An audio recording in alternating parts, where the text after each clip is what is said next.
Well, good day, everybody. This is E. Marcel Purtu. Welcome to another edition of the Technical State of Georgia Athletics.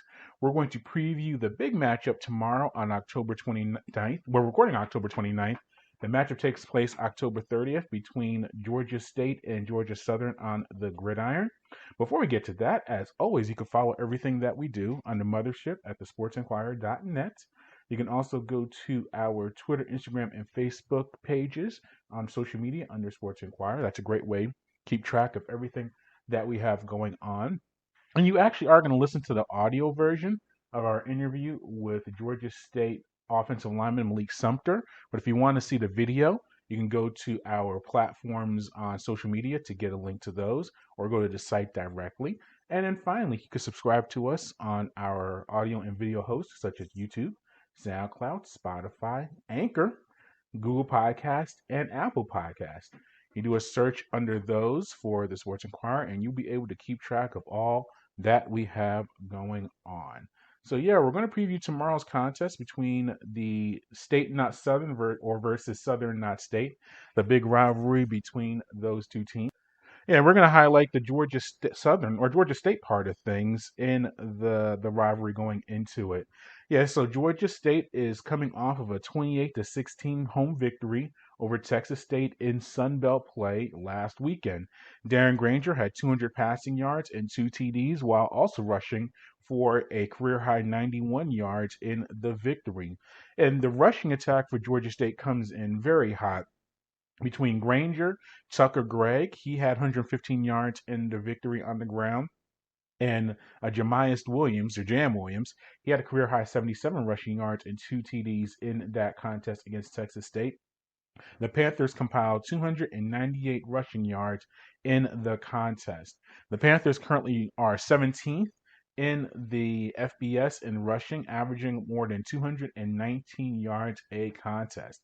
Here is head coach of the Panthers, Shawn Elliott, on the rushing attack and why it's been successful the past few contests and really throughout the entire season. I think it's just becoming a little bit more consistent in what we're doing. We don't have a lot of change in what we do. We have some variations to whether we want to put a quarterback on the perimeter or a lot of things open up because of those slip screens that we have on the edges out there to our wide receivers. When them safeties start playing out of the middle, it makes for the longer runs. And so we're generating some more explosive runs. Early on, we were generating the 5, 6, and 7 yard runs.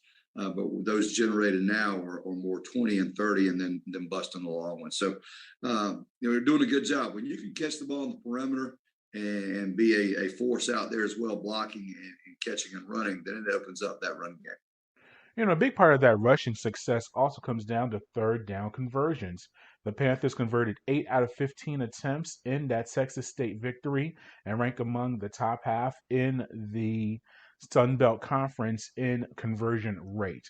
I asked Coach Elliott directly about that third down conversion success and what's been some of the reasons for that. You got to be at manageable third down distances. We very seldom, knock on wood, I hate to say it, but very seldom put ourselves in long situations with maybe penalties or false starts. And we don't find ourselves behind the sticks, meaning that we're in second and 10s and third and long scenarios. We're usually in 3rd and 3, 3rd and 2, something like that. That means we're ahead of the game. And that gives us a little bit easier play call. When I say an easier play call, anytime you lean on your strengths in those types of down and distances, meaning those guys up front, those backs, those tight ends, because they played so long together, then we feel pretty comfortable about getting those third down conversions. Yeah, and as Coach Elliott mentioned, they've done a very good job of not putting themselves in long third down situations, getting 3 to 4 yards on first and second down, and getting in third and manageable scenarios. So they have done a very good job of that. Now the defense has also played well for Georgia State. They allowed only 1 touchdown and 3 field goals in that Texas State contest, and also had 5 sacks and forced 2 turnovers. Now it's going to be very important against a Georgia Southern team that enters the contest tomorrow on October 30th with 229 rushing yards a contest, which is good enough for second in the Sun Belt Conference. Here is Coach Elliott on defending the Eagles in that rushing attack. Well, I mean, you just got. I mean, as far as the run game, they're not as much as they have been in the past. A lot of the triple option run game, they still have that capability. You know, they're running some counters, some power schemes, and different stuff like that. We just got to play very, very well. I mean, we got to play physical. We know anytime a team that runs the football is a physical football team, and that's certainly what we've got to counteract. We've got to become more physical than that offensive unit trying to run football. So we're going to battle it out this week in practice, and then we're going to hop on that bus, and hopefully we've done the job and bring the mindset to go out and counterattack that run game. Yeah, and it's very important that they are able to limit the offensive opportunities for Georgia Southern. It's a very interesting series between the two teams. Georgia State holds a 4-3 lead in the series, which began back in 2014. Both teams have won on each other's fields over the past few years. I remember when my covering my first contest between these two teams. It goes back to the Georgia Dome. That shows how long I've been doing this.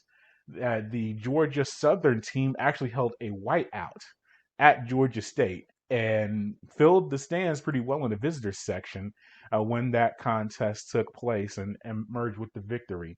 But it's been more back and forth since then as Georgia State has established itself as a program. Last season was a very fun contest to watch as the Panthers are able to come back being down by 9 points in the fourth quarter and scored 17 straight points to emerge with the 30-24 victory.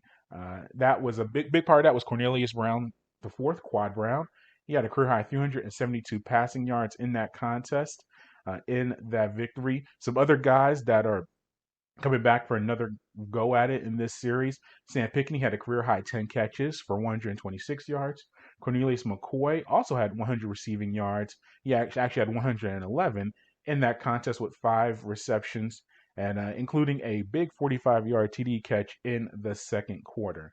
So that was a big victory for Georgia State, made themselves bowl eligible, and got things going in that way. But it's a very important rivalry for both teams. Coach Elliott, I'm not going to play the audio, but he's very familiar with it. Obviously, he's familiar with Georgia Southern, I should say, as a player and an assistant coach at Appalachian State. That's a big rivalry in itself, Georgia Southern and Appalachian State. In fact, Georgia Southern considers Appalachian State probably the bigger rival of the two. Georgia State does not share that sentiment. Georgia Southern is the big rival for them. So there's a lot of that going on. You see the hashtag State Not Southern, Southern Not State. It carries over into all the sports. But football obviously gets a bigger profile when it comes down to the battle between these two teams. I asked Coach Elliott about the importance of this rivalry, not only for himself, but for the Georgia State program. Without a doubt, it's maybe the healthiest thing you can have in a schedule. A team with no rivals. I don't want to use the hate word, but that the sports is about competition. It's about, I guess, not liking the other opponent. I mean, isn't it though? I mean, I can remember when I was growing up. I mean, my rival high school was Lugoff Elgin High School, and it just was a battle. And we loved it. And those other games were battles too. But that one game came down to that last Friday night in November, and you knew it was on. And then I followed that up with a Carolina Clemson rivalry from being in the state of South Carolina. And it's awesome. I understand their fan base probably doesn't consider it a rivalry for whatever reason. And I'm okay with that. But I can tell you one thing we do. We're fired up to go to Statesboro. I love their environment. I love their passionate fan base. I love everything about going down there because I know they don't like us, and they're going to do everything in their power to get that stadium up. Their players are going to be hyped, and ours as well. It just makes for a really exciting contest. And it'll be very interesting to check out the contest as it goes along. We're now going to go to our exclusive interview with Georgia State offensive lineman Malik Sumter. We were able to catch up with him earlier in the week in another edition of the Fighting Peaches. And he goes over the rivalry, his time at Georgia State, and his commitment to a national fraternity and what it's meant for him and his development. So here's an interview with Malik Sumter here on the Technical State of Georgia Athletics. Good day, everybody. This is Marcel Pertut, the Sports Inquirer, and joining us today for our latest edition of Fighting Peaches is Malik Sumter, center, offensive lineman for Georgia State football. Malik, how are you doing today? I'm good. Just ready for Saturday. Had good few days of practice. Everybody locked in, ready. Just finalizing, little assignments, little keys like that, getting ready for Saturday. Big ball game. It is a big ball game. You're facing your rival, Georgia Southern. We'll get to that in a moment, but the team is riding a high right now. 2-game winning streak, much improved play. What have been some of the reasons you think for this winning streak over the past few contests? I think the mistakes has been minimum. If you look at the first few games, we had a ton of mistakes and just little things that held us from coming out with a win. Not really finishing the games like we have in the last few games, and it's only up from here. You know what I'm saying? We can keep going, keep trying to play all four quarters, play a perfect ball game. We know we can't be perfect, but we strive for it. Get excellent. So that's mindset of the team. Yeah, and against Texas State, your last contest, the line allowed no sacks and only one tackle for loss against Texas State. What were you just able to do well out on the field to limit their defense?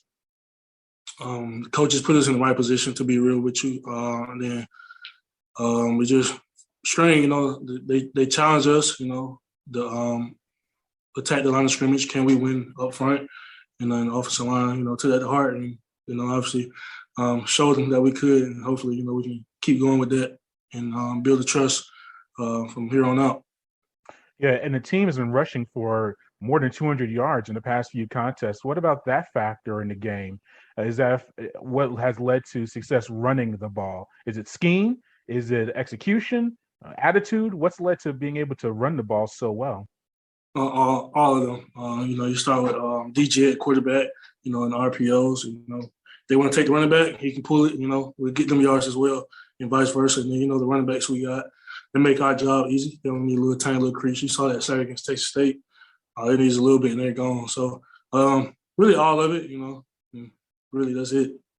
You mentioned Darren Granger. He was inserted into the starting lineup in the middle of the season at quarterback. How do you handle that as a center and as an offensive lineman, the change between Cornelius Brown to Granger, and you're the quarterback of the offensive line at center? What's that adjustment been like for you moving to a different quarterback? As an O-line, we just got to go with what we can control, not worrying about who's back there doing our job and, let the rest take care of itself. I'm trusting the coach, they're putting us in the best position to win, so they feel like that was it. It is what it is. Like I said, controlling what we can control and just worrying about our job, really, Yeah, now schematically, is a different voice, a different cadence, a different protection schemes, just with a different quarterback? What goes when you change a quarterback like that? What are the differences you have to work on individually and as a line? it didn't change too much. The only thing is like the voice of the cadence. But other than that, it's the same cadence, just getting used to a different voice. That was really it. Yeah, and you're a senior, and I guess you consider yourself a super senior. That's been the term that people have used. You came back with an extra year of eligibility due to last year being a pandemic year. What led to that decision for you to come back for another year at Georgia State? I'm not a super senior. This is Okay. That'll be next year. Okay. But yeah. But I'm sure you have options. But what's led to the factor? You could have probably had some choices and things like that. But what's been like this year as a senior, being with the team, being a leader, starting so many contests for the team? The team, they obviously I was elected captain. That meant a lot to me. That my teammates trusted me to lead or help lead the team. I take pride in that. That means other people are looking for me to lead them. So that means I have to lead them more. Being a captain, your leadership needs to improve. You know what I'm saying? Because obviously you've been chosen to be the leader of the team, and people are looking for you to do those things. So it's obviously a step up over the years. So it's a big thing to me. I just feel like they trust me, and I appreciate them for that. And being in that role, what have you not necessarily changed, but how have you approached it? Have you become more vocal? Have you been try to work with the team during practice and film sessions? How do you handle that role as a captain on the team? I mean, this year, it's just been like keeping the team, head straight on from the non-conference. How that part went into conference, and just keeping our head straight, let them know all our goals are still there. The non-conference didn't have any impact on the goals other than, obviously being undefeated. But our goals are still intact, just keeping them focused on that. I mean, I'm vocal, but I'm not as vocal as some other leaders, you know what I'm saying? So me is just more, they watch how I go about things of that nature. That's about it. Sure. And does it help that you have such a veteran group? I know you're not a super senior, but there are a lot of fourth and fifth year players on this team. Does that just lead to guys kind of know what to do and they're professional about it? Because you guys have been in the program 3, 4 to 5 years. Exactly, it does. I mean, you think of a program just like in the work. The more you work with people, obviously you can be more comfortable with them, and then you know what they like and don't like and things like that. So I mean, obviously more repetition with the same group is going to nothing but beneficial. So yeah, I mean, obviously it's been a good thing. It's been a good thing. Yep. And you mentioned the big game coming up this Saturday against Georgia Southern. I saw on your social media you retweeted a message from defensive back Justin. I had to bring it up. You knew it was coming. From Justin Birdsong saying that not only will Southern dominate, but they don't consider it a rivalry. I know smack talk or trash talk, it has different effects on people, but you acknowledge it. But how do you guys handle that rivalry and seeing statements like that and staying mature and taking care of your business? I mean, you just laugh at it. Like I said, other than that, we haven't even talked about it. Like I said, we had a good. We could practice so far, and that's all we can do is control. We control. Obviously, it's gonna be that. So yeah, I ain't really got much to say on it. No, I know coaches probably prepped you not to say too much, but is there more interaction and more emotion in this contest than others, just because of the familiarity of the teams? And I'm sure you cross paths with these guys quite a bit. Does that just add a little bit more energy and juice, to use another term, into this week of preparations? I mean, yeah, it's of course it's bigger than the rest of them. From freshmen coming in using the State Not Southern hashtag. Alumni. Former players. It's a big game. Like it is what it is. State Not Southern. I got you. But also doing my research, I see you're from member fraternity Omega Phi Psi. If I'm saying that correctly, hope I am. Omega Psi Phi, yes. But what led to that? And you're very active with that. What led to that to membership, and what does that mean to you having that part of your college experience? I mean, I'm a legacy. My dad, he plays in 1990. My brother is also a member. So obviously, I've just been around it. The brotherhood of it, especially from my brothers, line brothers, and then as well as my younger brother or older brother. It's a big thing, to keep the legacy alive. And it's a big thing. Like I said, I've been around it my whole life. Really, how we call them uncles. Like my dad's brothers, call them, that's my uncles. Things like that. So I mean, it's a big thing to keep legacy going. I know my dad's proud, family's proud. Everybody's, talking. I know you're proud. Your son, is a part of it now. This and like that. So it's a big thing. I mean, yeah.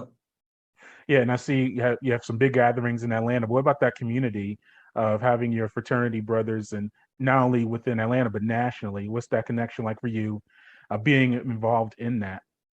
Yeah, I mean, you spoke on Atlanta. Like it's every day I see somebody, whether that's in the car or in the store, I see one of my fraternity brothers. Like I said, it's definitely connection. Like, first thing, how's the family doing? Everything like that. What's your plans in life? Things like that. And you say it's the connection there. Every day I see one of fraternity brothers. All right. Well, congratulations on that commitment, and I thank you for speaking with us today. And good luck against Georgia Southern. For sure. Appreciate it. And that concludes this edition of the Technical State of Georgia Athletics. We thank Malik for joining us and being a part of the program. As always, to follow everything that we do, go to the sportsinquirer.net. You can also go to our social media platforms on Twitter, Instagram, and Facebook under the Sports Inquirer. And finally, subscribe to us on our audio and video hosts such as YouTube, SoundCloud, Spotify, Anchor, Google Podcast, and Apple Podcast. Until next time, good fight, good night, and be safe.